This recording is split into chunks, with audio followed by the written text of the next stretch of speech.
स्वागत है दोस्तों। हमारे साथ हैं लख जो कि एक फुल स्टैक डेवलपर है। इनकी जर्नी के बारे में जानेंगे कि ये कैसे फुल स्टैक डेवलपर बने। तो स्वागत है आपका। Thank you. सबसे पहले थोड़ा सा इंट्रोडक्शन हो जाए आपका।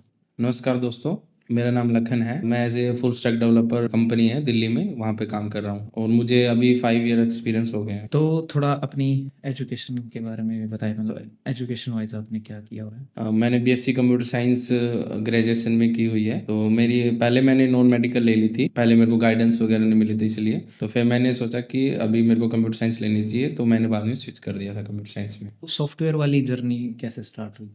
मेरी सॉफ्टवेयर की जर्नी जैसे कि पहले हमारा कॉलेज ऐसा है कि जहाँ से प्लेसमेंट वगैरह नहीं होती है, तो वहाँ पे मतलब कोई गाइडेंस नहीं मिली थी। तो और एक ये मैंने मतलब हमारे लास्ट ईयर में एसक्यूएल लैंग्वेज आई थी, तो मैंने वहाँ से सीखा नहीं था, मतलब ज़्यादा ध्यान नहीं दिया। तो उस वजह से मैंने वहाँ से कुछ भी सीखा नहीं। तो जैसे ही ग्रेजुएशन कंप्लीट हुई तो मुझे लगा कि आईटी में जाना चाहिए मुझे। लिंक्डइन पे प्रोफाइल बनाई, अपना रिज्यूम डाला वहाँ पर। तो एज़ ए फ्रेशर मुझे कोई कॉल्स नहीं आ रही थी वहाँ पर। तो मतलब एज ए फ्रेशर कोई कॉल्स वगैरह उससे नहीं। नहीं आए, लिंक्डइन से, नौकरी से, इनसे ट्राई किया। फिर आपने कैसे स्टार्ट किया। मेरा रिलेटिव है कोई चार्टेड अकाउंटेंट है, तो उन्होंने मेरे को सजेस्ट किया कि उनकी कंपनी है एक, तो उन्होंने मेरे को सजेस्ट किया कि हमारे पास आ जाओ, हमारे इन हाउस प्रोजेक्ट है तो उन पे काम कर लो। तो आपको अब आईटी पे आपने पास आउट हुए हो तो वहाँ पे आपको अच्छा वो सीखने को मिल जाएगा। ऐसे कॉलेज से पास आउट हुआ था जहाँ पे प्लेसमेंट वगैरह नहीं होती थी, तो इसलिए मैंने स्टार्टिंग के लिए मुझे लगा कि अभी के लिए ये सही है। अकेडमी ईआरपी थी सर वो, तो उस पे मैंने प्रोजेक्ट स्टार्ट किया। पहले मैंने सी शार्प लैंग्वेज और उसका फ्रेमवर्क है डॉट नेट कोर उस पे, और फिर फ्रंट एंड है जावास्क्रिप्ट में एंगुलर जेएस पे काम किया, स्टार्ट किया मैंने। यहाँ से मतलब आपकी जो एप्लीकेशन थी वो dot net core with Angular थी। Yes sir. डाटाबेस। डाटाबेस में मैं एसक्यूएल था सर। 3 से 4 महीने मैंने कोई पेमेंट नहीं ली थी उनसे। तो मेरा पर्पस था पहले कि मैं चीज़ों को सीख लूँ, अच्छे से फ़ैमिलियर हो जाऊँ उनसे। तो फिर मैंने 3 से 4 महीने कोई पैसे नहीं लिए थे। उन्होंने फिर खुद से ही मेरे को 2.5 एलपीए का ऑफ़र कर दिया। तो ऐसे आपका मतलब फिर सैलरी स्टार्ट हो गई। हाँ। तो उसके बाद फिर आपने मतलब टेक्नोलॉजी वाइज क्या क्या चीज़ें सीखी। टेक्नोलॉजी में सर सी शार्प लैंग्वेज से स्टार्ट किया था, और फिर उसका फ्रेमवर्क मैंने डॉट नेट कोर पे काम किया। और फ्रंट एंड पे मुझे फुल स्टैक डेवलपर बनना था, तो मुझे फ्रेमवर्क में जैसे कि जावास्क्रिप्ट सीखी, फिर उसका फ्रेमवर्क एंगुलर जेएस है तो उस पे से काम किया। और रिएक्ट जेएस, रिएक्ट नेटिव इन पे स्विच करता गया और धीरे धीरे मैं फुल स्टैक डेवलपर बन गया। तो इस कंपनी में आपने लगभग कितना टाइम लगाया। 3 साल मैंने इस कंपनी में लगाए थे।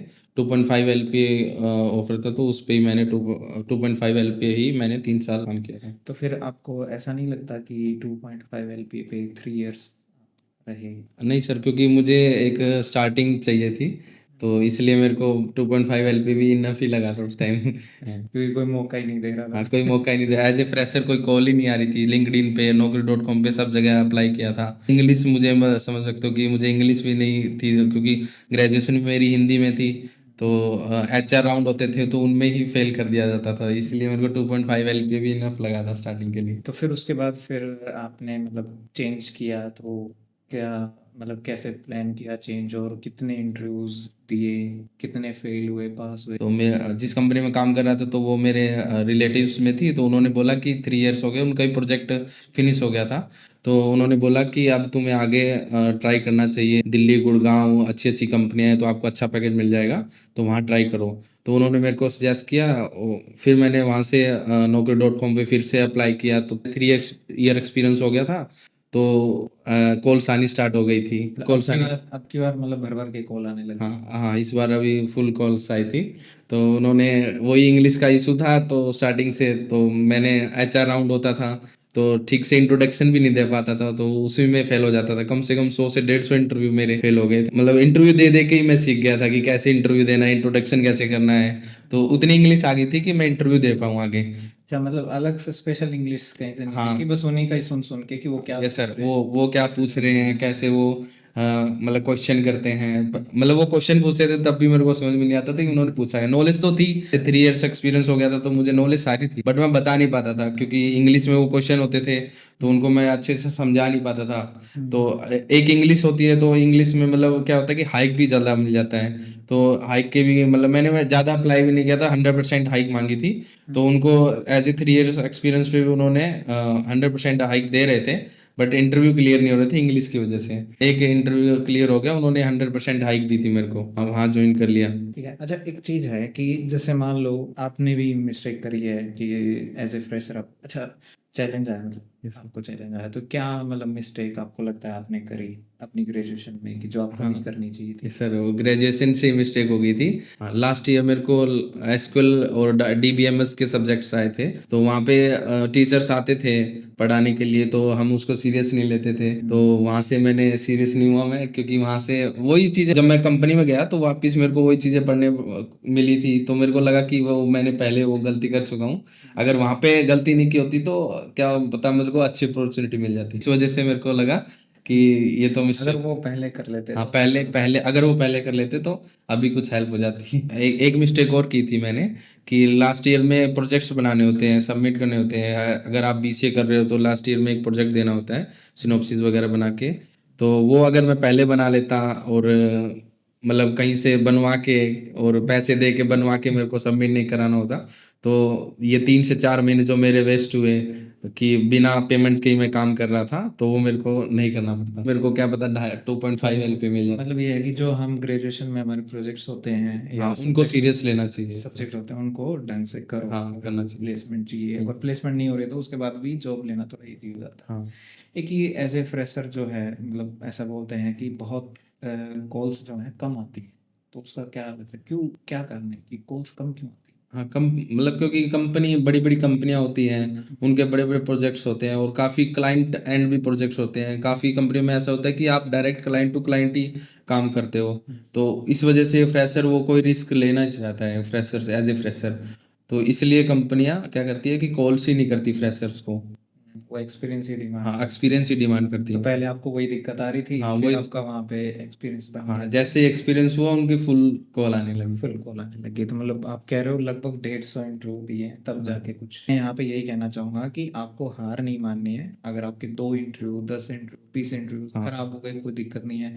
इंग्लिश में दिक्कत आ रही है, आप इन उनकी सुनो, ठीक है? समझो वो क्या पूछ रहे हैं और धीरे-धीरे अडॉप्ट करो, उस चीज़ को सीखो। हाँ, मतलब ऐसा नहीं घबराओ मत कि नहीं, अरे नहीं भाई मुझे तो इंग्लिश नहीं आती तो क्या? नहीं, आप सीखो, समझो, क्योंकि आपको वहाँ पे वो क्या, जैसा मैं सबको कहता हूँ, तो वो आपसे खेती करने की या सब्जी बनाने की विधि नहीं पूछेंगे। वो आपसे प्रोजेक्ट से ही रिलेटेड जो टर्म्स होती है ना, कि क्या प्रोजेक्ट बनाया है, कैसा प्रोजेक्ट बनाया है, डाटा, इनपुट, आउटपुट क्या था, तो वो उसी से रिलेटेड ही इंग्लिश उसी पूछता है, से। उससे ज़्यादा हाँ, नहीं उससे पूछता है। ज़्यादा कुछ काम से रिलेटेड काम कि से। ये मैं कर रहा हूँ, ये मैंने कर दिया है, हाँ, ये मैं कर दूँ, अभी मैं करूँगा। बस इतना ही तो होता है। ठीक है? यस। तो फिर अब जैसे मतलब लगभग आप 5 से 6 एलपीए के अराउंड है, 5 एंड हाफ के अराउंड। अब आगे का मतलब क्या टारगेट है? आगे का वही 100 टू 110% हाइक लेनी है मुझे। 5 ईयर एक्सपीरियंस हो गया है कि अगर आपको भी मैंने जैसे बताया कि मतलब एक्सपीरियंस लगता के है, हिसाब से लगता है, पेमेंट कम है। अभी तो लगता है कि कम है, हाँ, कम है बट तो स्टार्टिंग में ज़्यादा थी, फिर स्टार्टिंग अब में ज़्यादा थी, अभी लगता है कि कम है नॉलेज के हिसाब से, क्योंकि अभी मैं कंपनी में हूँ, तो उन्होंने एज़ ए टीम लीडर बना दिया। 5 टू 6 मतलब अंडर डेवलपर्स मेरे काम करते हैं, तो उनको गाइड करना, उनसे भी मतलब पहले तो मैं डेवलपर ही गया था, कंपनी में हायर हुआ था, तो उन्होंने धीरे-धीरे मेरे को टीम लीड का अपॉर्चुनिटी मेरे को, हाँ, इतना सीख रहे तो मेरी नेक्स्ट थोड़ी हाइक होनी चाहिए जहाँ। नेक्स्ट जो टारगेट है वो आपका हाँ, लगभग, 10 टू 15 एलपीए और अभी साथ-साथ एमएससी करूँ। देखो आजकल क्या हो रहा है ना कि एक 12th होते ही मतलब ऐसा बोलने लगे हैं कि आप ऐप डेवलपमेंट सीख लो, डिजिटल मार्केटिंग सीख लो। तो 12th हुई है जस्ट, और इवन ये कहते हैं कि मतलब ऐसे ब्रेन वॉश किया जा रहा है बच्चों का कि आप ग्रेजुएशन तक मत करो। नहीं, ये बिल्कुल गलत है कि 12th के बाद ही आप मतलब स्टॉप हो जाओ, क्योंकि आपको ग्रेजुएशन कर लेनी चाहिए कि कोई भी आप कंपनी में जा रहे हो तो एटलीस्ट आईटी कंपनी में जा रहे हो तो आपको कम से कम ग्रेजुएशन तो कर ही लेनी चाहिए, जैसे कि बीसीए से आप कर रहे हो या फिर बीटेक से आप ग्रेजुएशन कर लो। अगर आप डिजिटल मार्केटिंग में जा रहे हो तो एमबीए कर लो। और काफ़ी कंपनी में ये होता है कि आप अगर कंपनी में जाते हो, तो अगर आपको कोई जैसे कि टीम लीडर बना है तो आपकी स्किल्स देखते हैं, जैसे कि डिग्री होनी ज़रूरी है, क्योंकि अगर आप क्लाइंट टू क्लाइंट आपको काम करना पड़ रहा है, तो क्लाइंट भी पहले आपकी एजुकेशन के बारे में पूछता है, तो उसमें आपको डिग्री रहेगी तो आपकी एक अच्छी अपॉर्चुनिटी। ऐसा नहीं है कि आपने जस्ट 12th करी और फिर आप स्टार्ट हो गए, वो बहुत दिक्कत करेगा। उसका रीज़न ये है कि आज तो आप स्टार्ट कर दोगे, Yes. पर होगा क्या कि एक समय के बाद जब आपको प्रमोशन चाहिएगा, हम्म। तो साथ में आपके कोई ऐसा होगा, जैसे आपको टीम लीड बनना है, मैनेजर बनना है या आगे जाना है, तो साथ में कोई होगा वो करे बैठा होगा, आपने करी नहीं है, हाँ, आपको तो एज ए +2 हाँ, उसमें इतना मेच्योर नहीं मानेंगे, भले ही आपके पास एक्सपीरियंस हो गया, अच्छा एक्सपीरियंस तो हो आपको प्रमोशन में बहुत दिक्कत हाँ, है। दिक्कत आएगी। आपको मैनेजमेंट के रोल्स में जाना है तो एमबीए की तरफ जाएं, डिजिटल मार्केटिंग में जाना है तो बीबीए एमबीए बेटर एक ऑप्शन है, और अगर आईटी में आना है तो बीसीए बीटेक भी कर सकते हैं, बीसीए एमसीए भी है ऑप्शन, और BSc computer science, MSc computer science भी है। हाँ, जैसे कि सर मैंने बीएससी कंप्यूटर साइंस तो कर ली है, तो बीएससी कंप्यूटर साइंस के बाद मेरे को जॉब तो मिल गई थी, बट मुझे लगा कि मास्टर डिग्री भी होनी चाहिए, तो फिर मैंने क्या अभी एमसीए में एडमिशन ले लिया है, तो लास्ट ईयर है, लास्ट सेमेस्टर है मेरे को। अभी जो सिनॉप्सिस वगैरह देने होते हैं, प्रोजेक्ट सबमिट कराना होता है लास्ट ईयर में, तो वो अभी मैंने सबमिट कराया, तो अप्रूवल मेरा हो गया। तो एज ए डेवलपर था, मुझे कई बाहर से, जो मैंने ग्रेजुएशन के टाइम गलती की थी कि बाहर से बनवा के सबमिट करवा दिया था, तो वो अभी मैंने वो गलती नहीं की, खुद से ही एमसी का प्रोजेक्ट बनाया। 12th के बाद काफ़ी क्या अकेडमीज हैं, भटका देते हैं एग्जाम किस्म से, तो आपको वो नहीं करना चाहिए, ग्रेजुएशन पहले कर लेनी चाहिए पहले।